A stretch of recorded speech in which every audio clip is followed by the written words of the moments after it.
Welcome to the Mary Mac Show, where we will be talking about your feelings, experiences, and pain following the death of a loved one.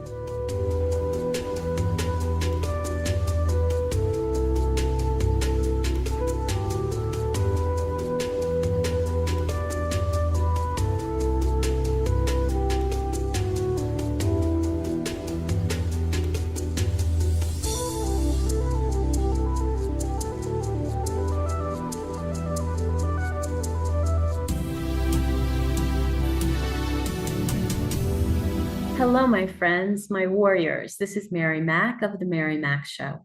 I have the distinct privilege to have Andrea Thomas with me today. Now, Andrea and I were able to speak last summer, and we spoke about her daughter, Ashley, and her death by fentanyl poisoning. And Ashley is survived not only by Andrea, her mother, but her father, and also her son, who Andrea and her husband take care of. His name is Daniel, and Daniel will be going to high school this year. So he's really sprouted up since 2018 when Ashley died of poisoning. So today, I'm grateful that she's with me because I want to speak about what's going on in Washington. She was recently at a hearing there, and I've asked her to come on to give us more information on what that's about. But first, I would be remiss if I didn't ask you to please subscribe, rate, review, and like this podcast, and share it with as many people as you can on social media so more people are aware of what's going on with the fentanyl crisis in our country. So thank you so much, Andrea. I'm so grateful you're here. And the one thing I do want to mention, one of her great accomplishments is last year for the first time on August 23rd. Is that correct? August 21st. 21st, my apologies. So August 21st of every year now, we have Fentanyl Awareness Day. Is that what you would call it? Is that the exact terms? The exact term is Fentanyl Prevention and Awareness Day, August 21st. So excellent. So last year, a whole group of people who are building awareness around fentanyl poisoning, Andrea invited them to New York City, and in Times Square at the bow tie, that's what we called it. It's where two avenues cross each other in Times Square. And there she had a wonderful gathering and press conferences to let as many people as possible be aware of what's going on. So I'm so excited for her to have this day, this official day every year. And in New York, they'll be there again this year, but there are such programs, or I should say events, that are going to go on all over the country on the same exact day, which is phenomenal. So thank you for doing that. That's so fantastic. well, thank you. Thank you for having me today. This day, this August 21st day, started just with a marketing tool. I think we talked about that last year. And the families have taken this day and elevated it to a much higher place to share awareness all over the nation on that day. And we've been, very blessed to have the support of the federal law enforcement agencies, first being DEA, coming in to support families on that day. And, now we have CBP and Homeland Security and many of the other federal agencies assisting. And that's very important to me because at that level of government, They are acknowledging this crisis, and that's what our families have been pleading for all of these years. Yes. And then the Senate, signing that resolution unanimously for this day. And we know that they're at least seeing what the problem is. We know there's a lot of work being done in Washington, not as fast as our families would like to see, but the acknowledgement that we have lost so many, and the support to families by signing this is, something that I hold very dear in my heart. And thanks for all these families that support this day and really come together. It's a day for all of us, a day for Americans to share this message. So this year, we hope to amplify our message even more in Times Square. It's really about a press conference to reach all of America while our families are having these events every place. And CDC helps with the messaging, and again, the federal agencies and local and state agencies. And so every year it has a stronger effort, and I'm anxious, anticipating what this year will look like. And a greater impact too, Yes, and just our the voices more in the that. more people that are developing plans for that day all over the country. I mean, that is an amazing feat. You should be so proud. Well, thank you, thank you. We know that, we chose this location because it's the crossroads of America, right? It's the apple, the heart of the city for New York. And Yes. we were going to the people. And so many times when we have events, we have to draw people in, right? And there is never a lack of bodies. There are That's always very people true. ready to listen. And so this year, I know that there are many more families attending, and it's not a long event. There are other rallies in the nation that our groups hold. Other groups, other organizations have, and they're all day events, and they happen in many places. And this is such a short event. There are going to be some other events happening in that time frame in the city now that we'll be adding to. But they want to participate in that hour and a half, 2 hours of time in Times Square. And so I love that. I love that, and I appreciate them so much for supporting. That's phenomenal. I know it's just going to be great. And we'll do everything we can to let more people know about as the day Thank comes you. close to Thank you so August. much. We have a lot of families this year, of course, new families, right? Or families that have even been on this journey for a couple of years, but have never reached out to advocate, not knowing where to start or what tools they should use. And so recently we started a program through Project Facing Fentanyl, where we put everything together for these families to easily access for free and to have the materials they need that are fact-based, to go to their schools, town halls, their HOA, wherever it is, their workplace, and share this information to bring awareness to other people. So And I'll tell you, important. as soon as we put that out, we've trained about 150 people to date, and in just a month of time. And they're so interested, and they're working so hard. And I just am a believer that this issue would not be to the place that it is with the media or our Congress or any place else if it weren't for the voices of our families. And so I continue to applaud them on the work that they do to try to save other people. I totally agree.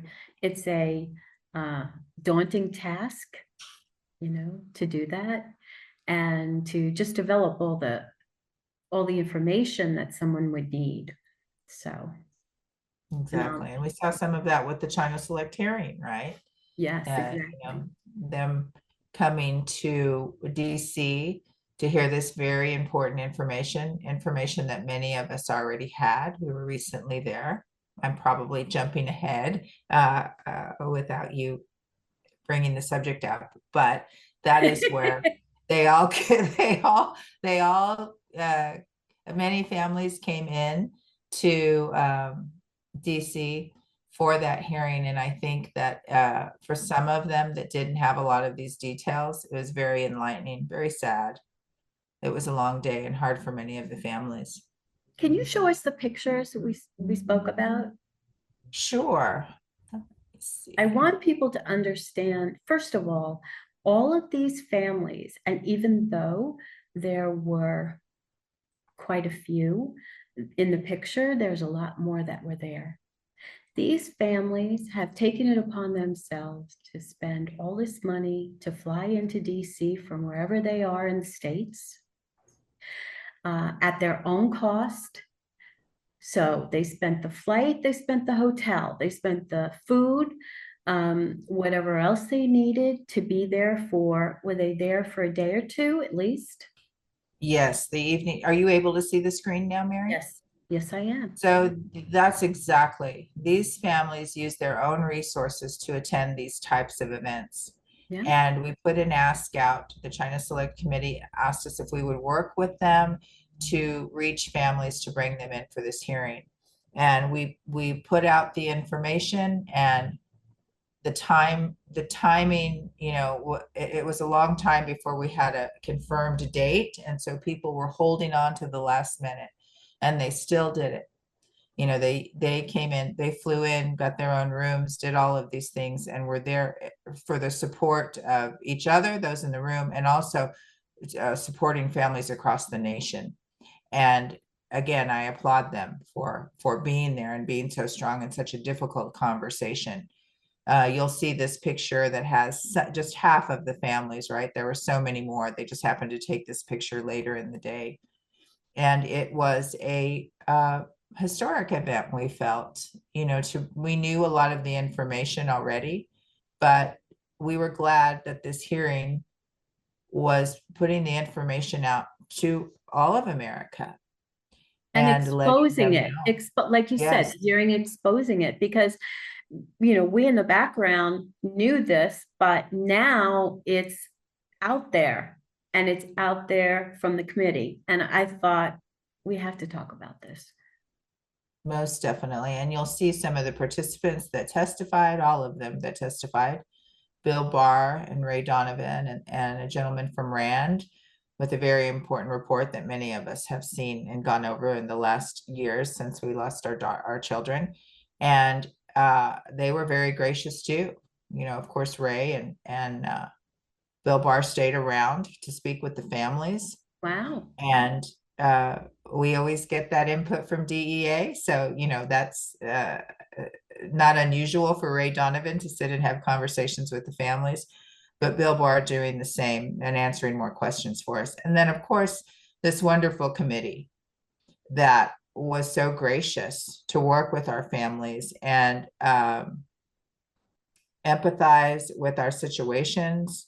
They handled everything with such grace and were so caring for our families. They gave us a pre-briefing, an after briefing, and let us ask questions, let the families ask questions. And for Wow, some that's families, great. it was the first time that they were in a setting like this.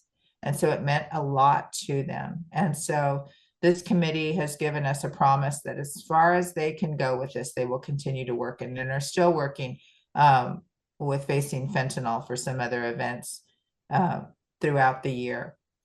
So we're very grateful that they had this hearing and included us. One thing I have to tell you is that there was not, and the press that we saw for that day, every national national newscast and paper picked up the event, but they did not pick up the photos of the families that were in the audience at the hearing. So we still didn't get that visual right. And I think that would have been important for Americans to see Yes. that this has people that have not been affected by fentanyl yet. I wish they could have seen all of the families' faces. Yes. Um, Can you so that was something remember? missing. But Pardon see, me. there's some, you're right there in the middle.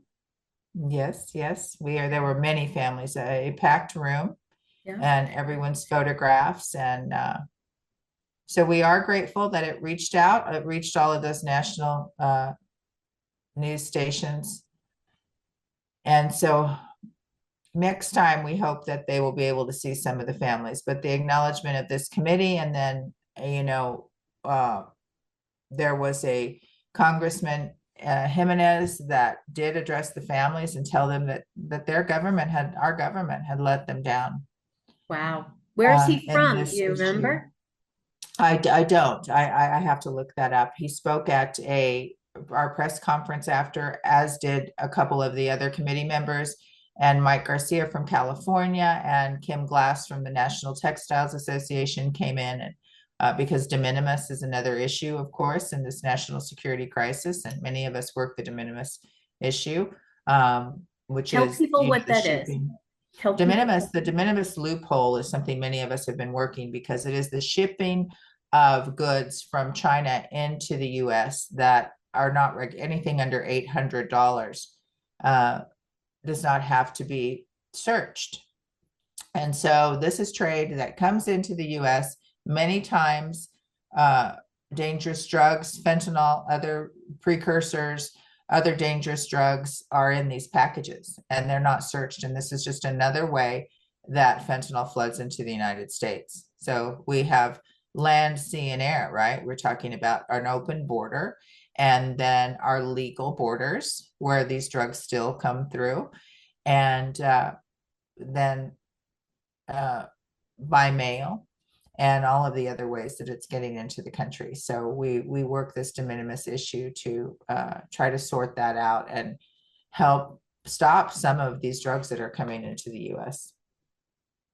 And what about by mail? Because when Angela was killed, there actually was a guy, the person who was accused of her killing, he had sent steroids in bulk to a gentleman up in Massachusetts.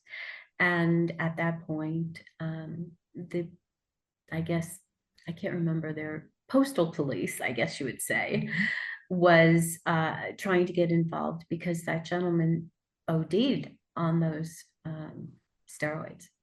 And so for us, it was through the mail as well. So is there a lot of, or is the postal police or the postal service involved in fentanyl being shipped by just regular mail? Yes, I think that many packages are still targeted. Many packages get pulled, Mm-hmm. but there's no prosecution in these cases, right? There's nowhere to store all of these packages as evidence. So that's Yep. one issue.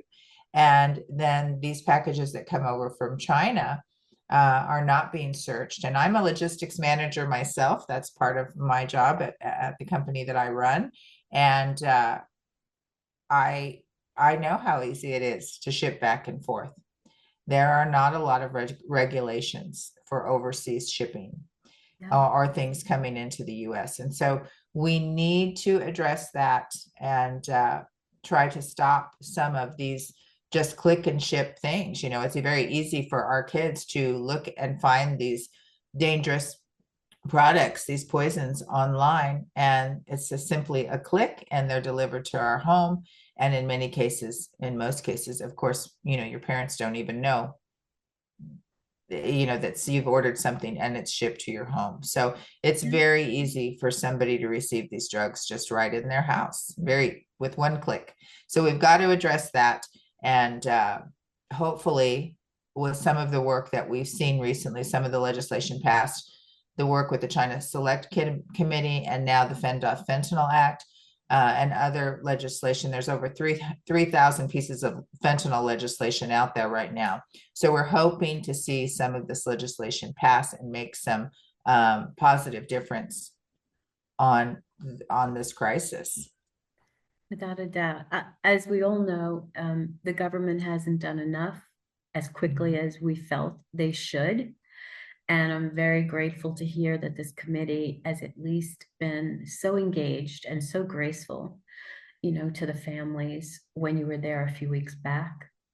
And did they affirm that this is all coming through China? Yes. And so many of the things they discuss, like the taxation and the grants that the CCP is giving to these chemical companies, these are facts that have been out there for a long time. This is just the way that it is run in China. And so these are things that many of us have known. I have known this personally since I lost my daughter, and in doing research that there were incentives given to these chemical companies. And so for me, specifically 6 years later, to hear this from a congressional committee, it makes me wonder what has taken so long. Mm-hmm. And although I am thankful to this committee for bringing this to light, it does concern me that we've gone so long through 3 administrations. This is truly a bipartisan issue.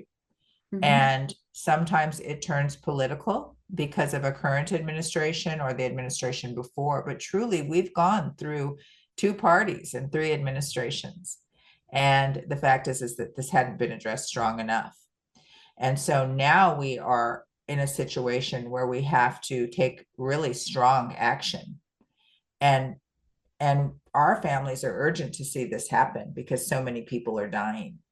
Yeah. So I really hope that the investigation through the China Select Committee can make a difference.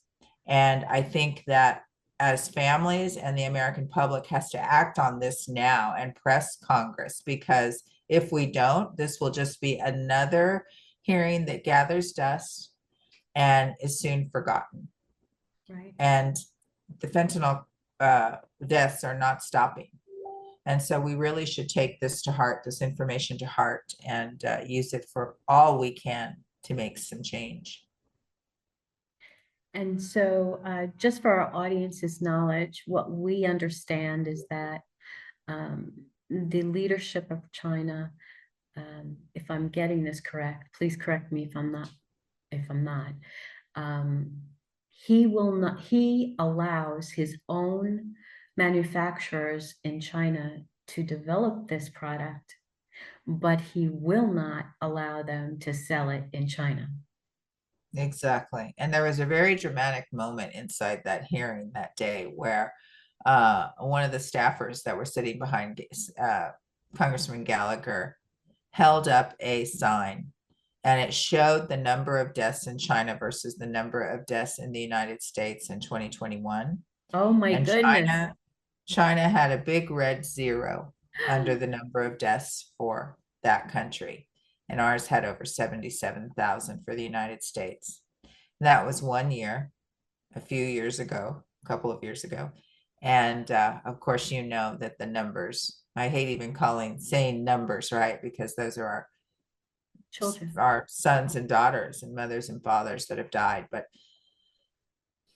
it's staggering to think about this It's and how it well is. over 100,000 a year now. Yes. And to think that the country that these dangerous precursors come from, that for that number to be 0 and so many Americans lost, unsuspecting, of course, many unsuspecting, many experimenting, and many already suffering from some type of substance use disorder. But nonetheless, each one of those lives was just as important as the one before it. So we really have to look at this, and the national security crisis, the public health crisis, and now the humanitarian crisis that this is causing. I feel like the longer this goes on and the longer our government does not act appropriately, I mean, we're acting, but very slowly, very deliberate. There's a lot of talks going on, and we really need to address this strong now, as far as China is concerned, and Mexico too, because they also play a part in this. Yes. But we're becoming complicit, I think. We are now taking part in inaction. Yes. And that's not okay. So we really got to, anybody listening to this, I would urge them to reach out to their senators or any leader that they can get to in their state, their congressmen, and so on, to express their concern and ask what they're doing. And of these candidates that are coming up, we're getting close to an election.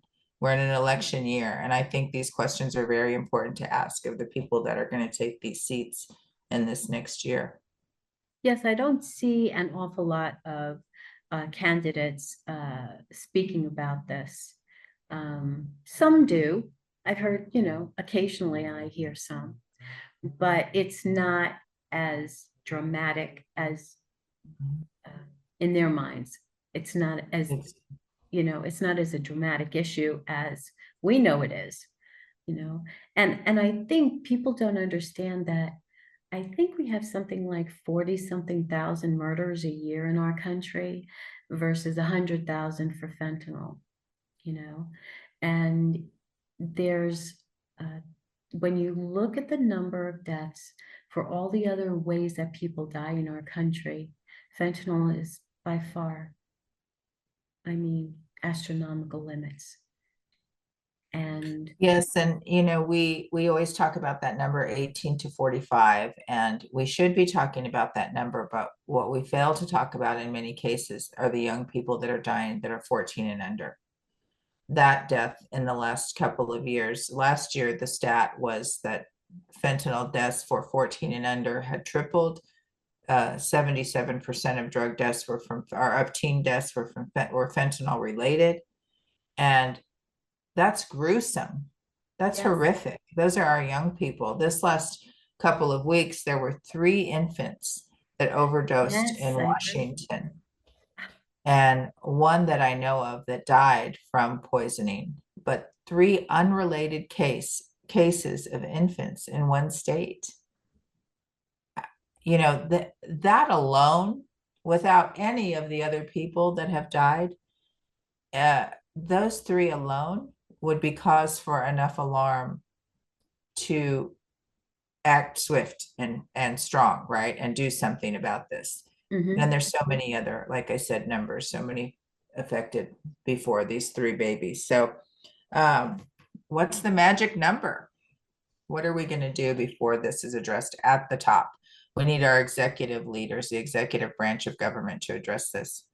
Mhm. Without a doubt. I mean, when you even look into wars, I mean, in Vietnam, only, we Yeah. had around 55 to 58,000 that are on the wall in Washington, the Vietnam Memorial. Um, and there's so many fentanyl deaths, there's not even room to put everybody's picture up in the DEA. No, no, I mean, they, that's exactly right. and if we even tried to build a monument somewhere in DC along the lines of, the World War II monuments, the Vietnam, and where all the names are, not so much in World War II, but in Vietnam, all the names are there. And I couldn't even imagine how far down the mall that would be. That We often walls would be. Yeah, we often talk about all the banners that our organizations have, all the different organizations, and we have all of these memorial banners. And we tell people we could fill city blocks, and we don't have everyone's picture, right? We just have Yep. the ones that are sent in to us, and we could still fill city blocks with all of the banners our organizations have with all of these faces of people that we've lost. So, it's important for my organization that we reach youth. We want to reach everybody, but we really concentrate on reaching youth and people that don't know, because every time someone shares this information, they could save a life, no matter how big or small. So we do things to encourage people just to share at least one time. And we're getting some, other, I think of them as American heroes, right? That are coming in and saying, how can we help? Because there was a point where we were going to law enforcement and saying, we need your help. Please listen, please listen, please listen. And now we have these federal agencies that are standing with us in this crisis. And we know that our legislatures are working fentanyl legislation. But now we're going to the public and we have this plea. Please listen, please listen, please listen, right? Because we want you to know and we want you to share the message. So we've done some important things, I think, in the last few months. One of them was the American Trucking Association. They came to me last year and said, how can we help? We want to help. And we see that there are so many groups working together. And they liked that because they do that through their Trucking Cares Foundation. And I thought, well, maybe they could put a magnet on these trucks or something, that Absolutely. share the message, because we've seen that with other things. And they went 100 steps further by wrapping trucks, and with our one pill can kill, one line, one time, our fentanyl messaging is on these trucks and they're hitting the highway. And they've made this campaign open to all trucking businesses, to be able to purchase these wraps at a discounted rate and help share these messages on the highways. And so that to me is, here is a prominent association that I would have never thought to go to on my own, right? For help. I would have never thought to go to the American Trucking Association, and they found us and they worked hard to put this campaign out there, and it will make a difference, I Oh, guarantee. And without a doubt. Without a the doubt. DEA even loves this type of messaging and has included us now in their DEA One Pill Can Kill community programs. And we're looking for more people like that can really do something within their means that can affect so many people Without a doubt. before it happens to them, right? Yes. But So I do think that when people reach out like that, um, they know somebody yeah, who is affected, or they know a family who is affected, and they saw what they went through after the death, and the agony and the incomprehensiveness of, like, how did this happen? We never even heard of this, you know? And like I always say, until it touches you, you don't have a clue what goes exactly. on or how your family's going to handle it. And it could just be like so many, especially the young ones, just one time, Mhm. just one time. So I think a lot of the and you're exactly right. One of the chairmen of the Trucking Cares Foundation shared a story with us, and he was very heartfelt about this issue, and it was personal to him, and so he saw the value in this campaign, and Love. they've been very helpful ever since. And so that is something that we're concentrating on. And we've been trying to get the message to the public always, right? That's been our goal. But now we're asking people to actually assist, for solutions, because there isn't a magic bullet to this. Of course, the head of the snake for us is the CCP. And I want to make very clear, right, that it is the CCP and not the people of China.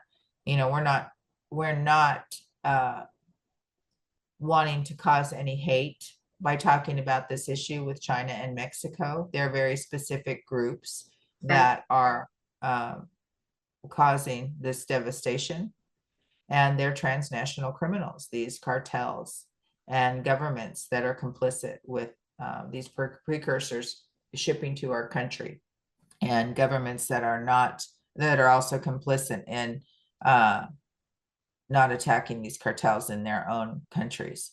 So I just want to make that point, because we are not trying to spread the hate of other people by talking about their countries, but this is a fact, and it needs to be addressed. So we are going to the public now to say, hey, before this affects you, and we've given you the information, but we want to know how you can help now too, because this is everyone's crisis. Fentanyl contributes to crime, death, the destruction of families. And I think so much about how many of us are out there that have lost someone, and all that grief. I think about that all the time, how heavy that must weigh on our society. I know our families, that it's very, the people that I know personally, it's very heavy to live like that. Yeah. And I wonder about the fallout to come in the years to come, with young people, babies that are being raised by their grandparents, senior grandparents, right? Yes. That should be in the midst of their retirement. And now they're raising infants because one or more parents has died from fentanyl poisoning. All of these children without parents moving forward, and babies being born fentanyl addicted. Um, what does this look like in these years to come, especially with the new emerging drugs? which I can't even imagine something more deadly than fentanyl already. And there really are. There are drugs, the nitazines and the xylazines that have the xylazine that has no antidote, and the nitazines that are so much more powerful than fentanyl. If those drugs are 100 times more potent than fentanyl, does that mean our deaths are going to increase by 100% in the next coming years? Those are things I wonder about. Or carfentanil too. Yes. I just want everybody to realize, just to give a little bit of background, it's being shipped from China in one form or another, and it goes down to Mexico, and it gets uh, formed into pills with no quality control whatsoever. And from there, we don't know if any of those pills, sometimes they look just like sweet tarts, all different colors. And sometimes those pills have a little bit of fentanyl on one side of the pill and nothing on the other side of the pill. And sometimes those pills are completely fentanyl. And it's just a crapshoot as to which one someone might get. And you just don't know. And And from we're there, losing upwards of 300 people a day. How is that even? I can't even comprehend that, right? I get these calls every day from people that are have just recently lost a child.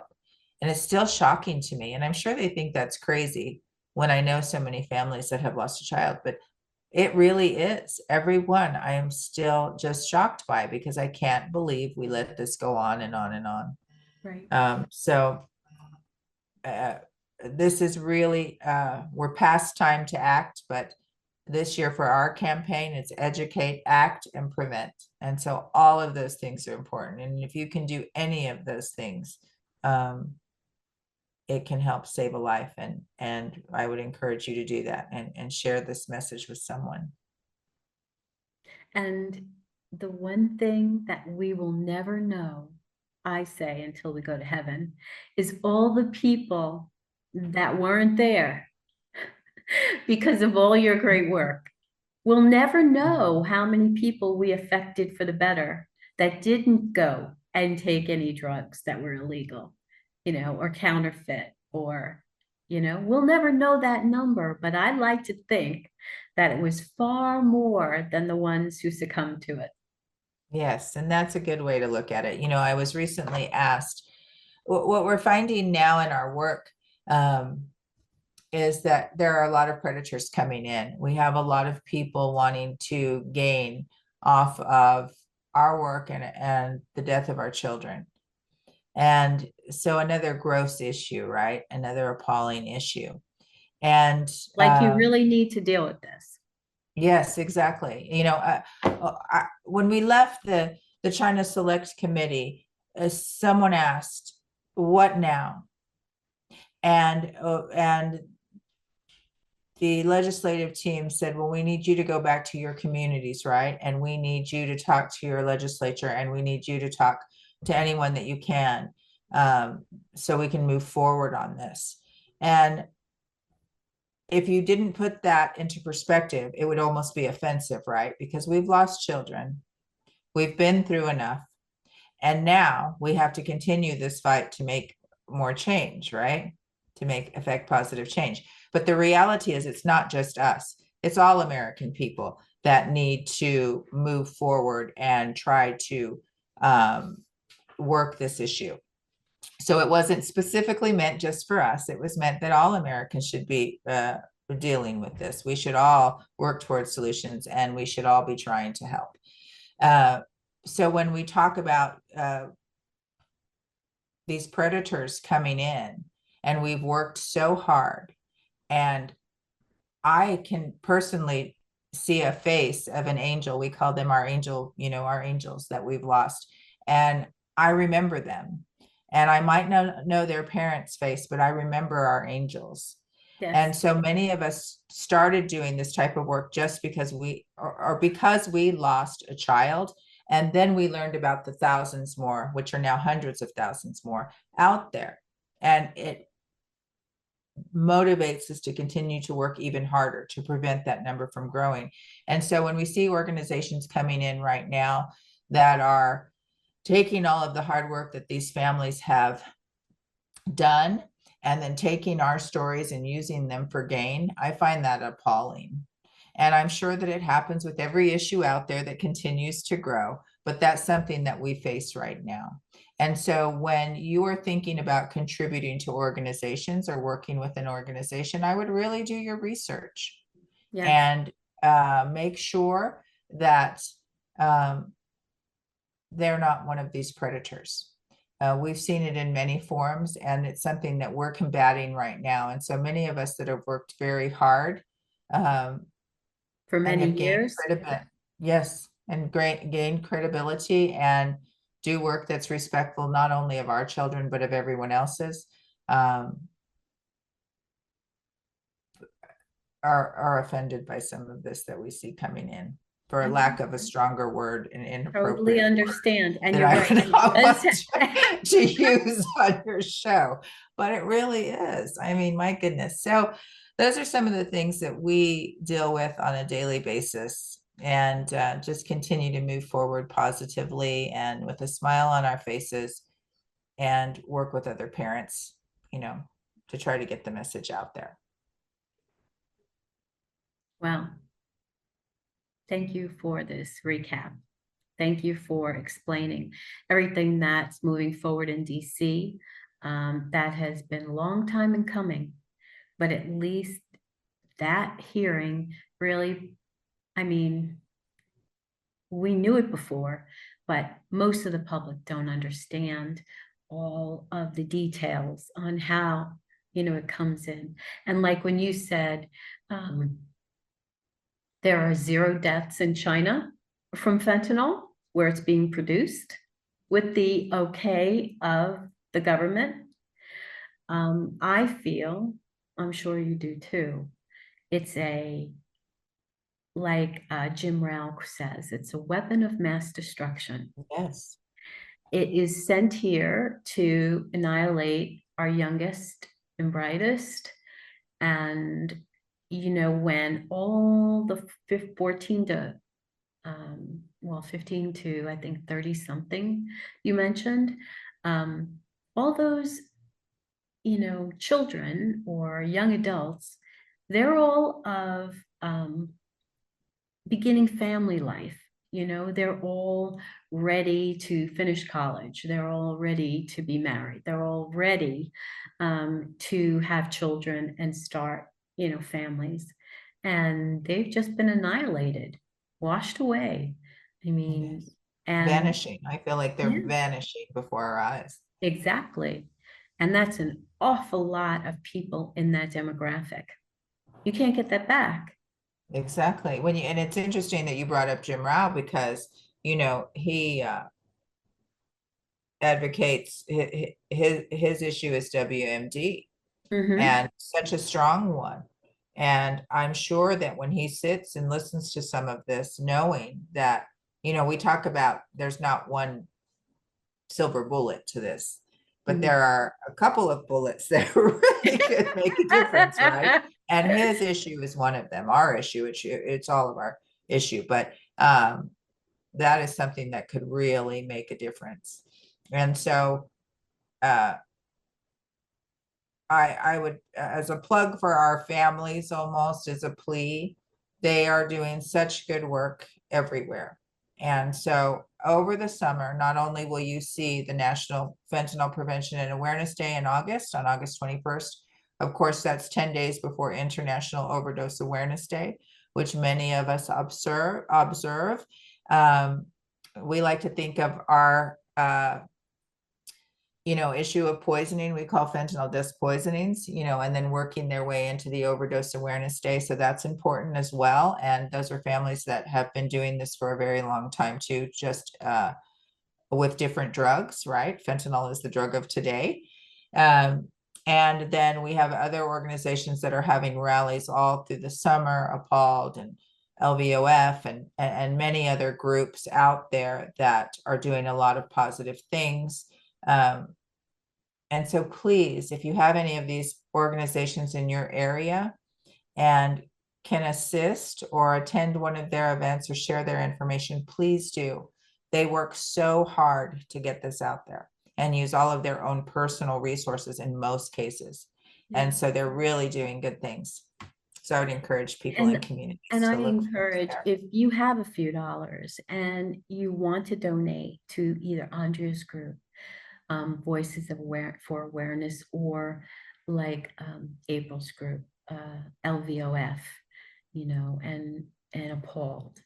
There are so many organizations that could use your donations. So please, if you need help finding them, just write us. All Yeah. right, Andrea. We'll Yes, be and we have happy. lists of them. We Yeah. have ways to contact about 200 organizations on our facingfentanylnow.org website. We have a listing of organizations that all do wonderful work in different ways, and it's magnificent to see all the things that are done everywhere. We're going to be heading to Las Vegas this weekend to an Appalled rally there, and Wonderful. so we'll Say get to hello see to some. Diane for me. I will. I will. She's coming in for that event. And so she does great work, of course, and families putting up billboards. My own media team has, I don't even know what I would do without them. They're doing tremendous work. And so everyone out there really is, and they have so much to offer. So thank you, Mary, for giving us these opportunities as different organizations to come on and share what we're doing and really make a difference. Thank you. Thank you for being here with me today. And I support all your work and that of all the other organizations that are trying to make a difference and to help families, especially after the fact, because I go on social media now and again and I'll see a welcome post from a lot of people who, Yeah. And that list, if you take and scroll down that list, oh my goodness. I mean, there has to be like 100 people just then. Yeah. Yes. I mean, I think to myself, all these families with such horrific grief right now, it's not just the fact that somebody died, it's not a natural grief, it's a horrific grief, same as murder. And when you try to get your head wrapped around it, you just can't. You just can't because you feel like it's an unnecessary death. That's what I call it. Murder Yes. is murder is murder, whether it's with fentanyl poisoning or with someone being stabbed or shot or however they're murdered. They're still murdered. They didn't ask to be there. And there was another individual who decided to be reckless.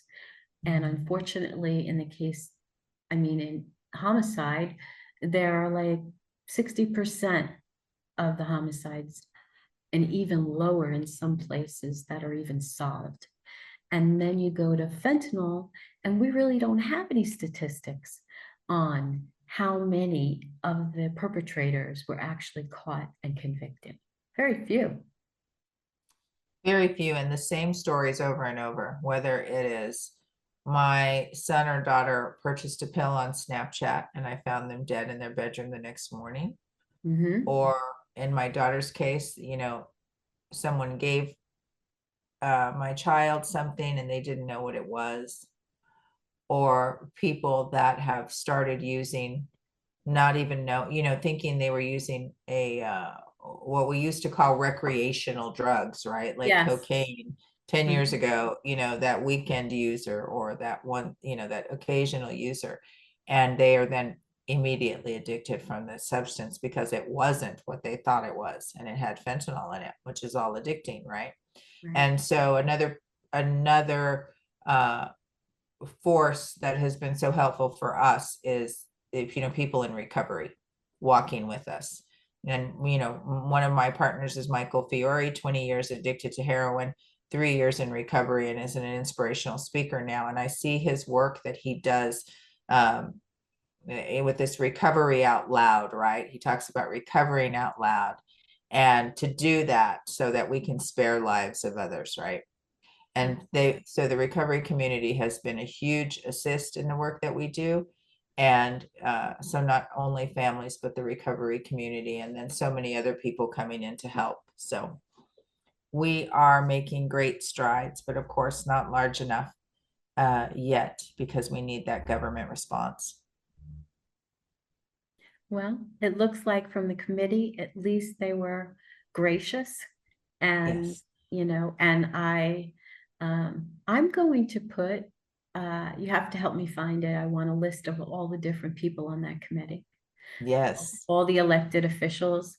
You will see that in the show notes and a link to their sites, because I believe credit should be given to those individuals. There's not enough individuals in Congress who have stepped up to the plate on fentanyl behalf, awareness. And so I would like to make sure that they're acknowledged. Well, that's wonderful. And I will share this site with you, and it has a lot of information. And, we're seeing a lot of other people stepping up to the plate in Montana. Facing Fentanyl has been working with their attorney general for about a year and a half. And now our opioid reversal and education kits are going into all of their schools, thanks to their attorney Oh, general. And wow. yeah, so about 500 schools will have to start, just to start, right? Will have this school education and opioid reversal tools in their schools. And that's thanks to their attorney general. Simply by a phone call from their office saying, what do we do? And I value that.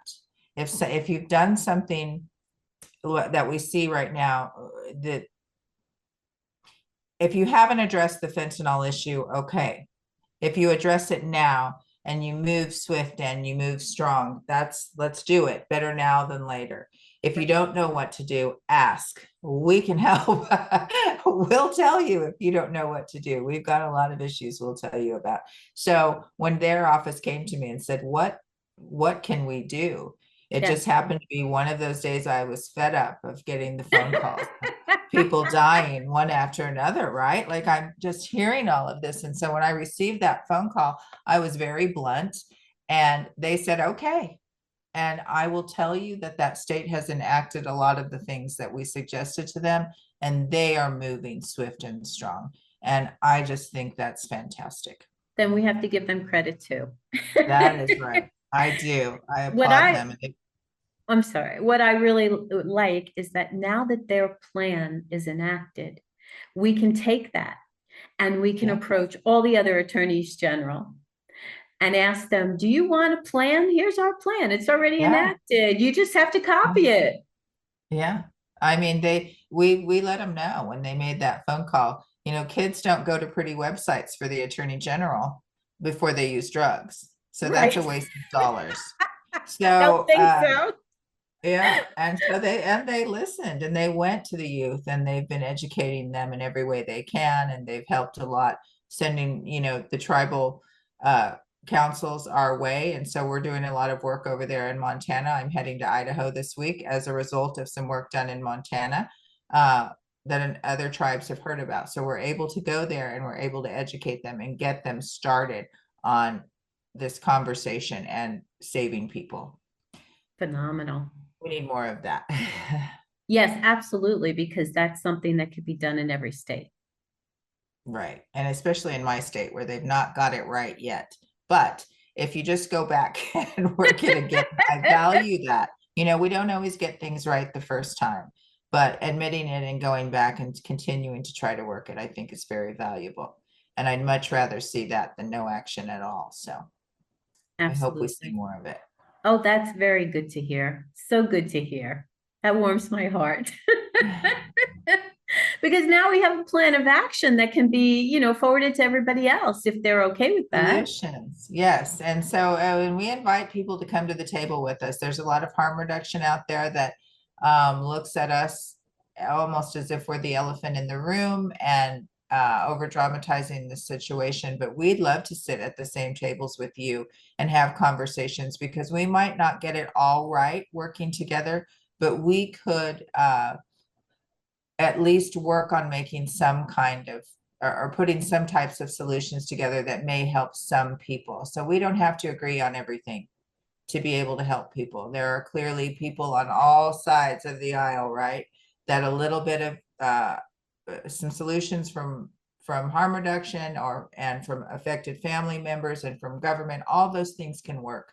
We just have to be open to sitting together and working towards solutions. So anybody that doesn't totally agree with the work that we're doing, please contact us. We're willing to listen and we're willing to work with you if we can see that it is going to make a positive impact. Outstanding. Well, thank you so much for being here. Thank you, Mary. Send me all the links and I'll put them in the show notes. Great. And I'm just so grateful that you're here and you're there for all the families who came before us and come after us. So thank you again, Andrea. I look forward to seeing you at some point. Who knows, maybe in New York. Yes. We'll save a special spot for you. We hope to see you there or talk to you at least around that time and let you know what that's looking like. So I appreciate you, Mary, always. Thank you. Thank you. God bless. You too. Bye-bye.